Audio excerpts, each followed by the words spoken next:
The Wild Project. Ucrania consigue estabilizarse como país y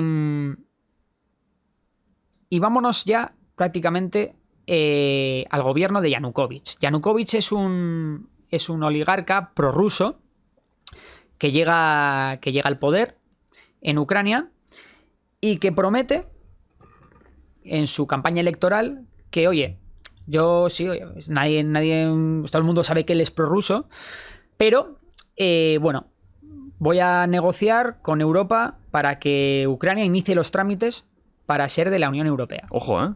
¿Qué pasa? Que entonces llega Putin con la chequera y de repente Yanukovych dice, donde dije, digo, y dice, oye, no, esto lo paramos, lo de la Unión Europea, y al final nos vamos a acercar a Rusia porque nos ha prometido tanto montante económico. ¿Qué pasa? Que la parte más pro-occidental de Ucrania se levanta contra el gobierno de Yanukovych y bueno, surge el famoso Euromaidán, ¿no? ¿Era 2006 o 2000? No, en 2006 hay una pequeña revolución, fruto de unas, bueno, vamos a decir un fraude electoral, ¿no? que hubo por ahí. Como ya te digo, hubo bastantes amagos de levantamiento en Ucrania. Pero muy el gordo, estable el país siempre. Sí, muy estable. Muy Sí, inestable, siempre. Muy complicado. Joder. Al final, bueno, y en 2013 es cuando pasa este Euromaidán. Yo me acuerdo mucho del Euromaidán porque yo me acuerdo que estaba en los exámenes de la universidad.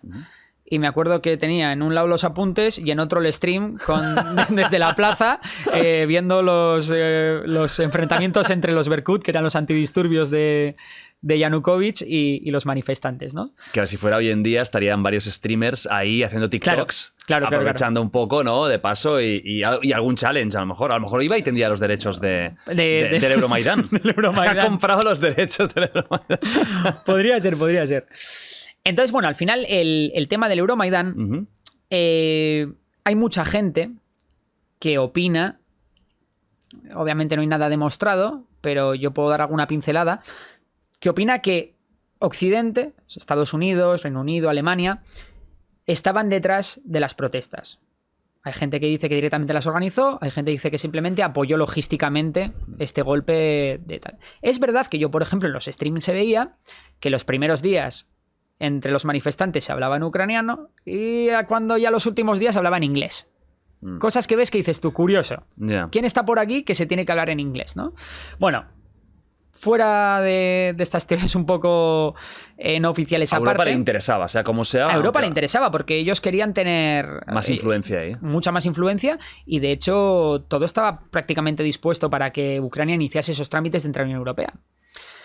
Bueno, al final lo que ocurre es que el gobierno de Yanukovych cae, porque al final hay un día que se deciden disolver a los manifestantes a tiros, hay una manifestación en la Plaza Euromaidán, hay un discurso de la oposición en el que llega un jefe de una milicia de autodefensa y dice que si no se va mañana Yanukovych iniciaré un ataque armado. Bueno, es una escena de película completamente y al día siguiente, esa misma noche, Yanukovych se va del país. ¿Qué pasa? Que bien, porque en esa parte más prooccidental es muy fácil esta transición hacia un nuevo gobierno, pero en la parte prorrusa no es tan fácil. Y ahí es donde Crimea es ocupada por unos misteriosos señores armados que nadie sabe quiénes son, pero que ponen la bandera rusa en los edificios oficiales. Y en el Donbass aparecen también unas milicias perfectamente armadas de la nada que empiezan a tomar, pues eso, en Donetsk y Lugansk algunos territorios.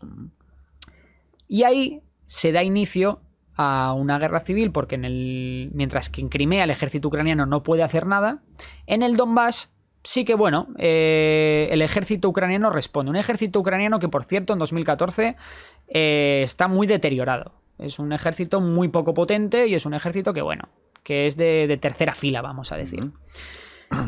La parte de Crimea se soluciona rápido. Se hace un referéndum en el que vota una participación creo que del 80% de los ciudadanos y que gana la anexión a Rusia por goleada. ¿Vale? Arrasa. Desde entonces, de facto, es verdad que no está reconocido internacionalmente, pero de facto, Crimea es Rusia. Es una provincia más de Rusia. Mientras que en el Donbass, pues se declaran las repúblicas populares de Donetsk y Lugansk.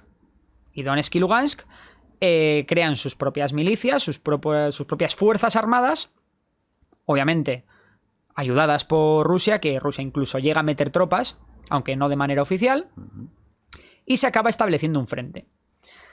Un frente que se ha mantenido pues hasta el día de hoy, ¿no? hasta el día, hasta antes de la invasión, ¿no? Hasta antes de la invasión.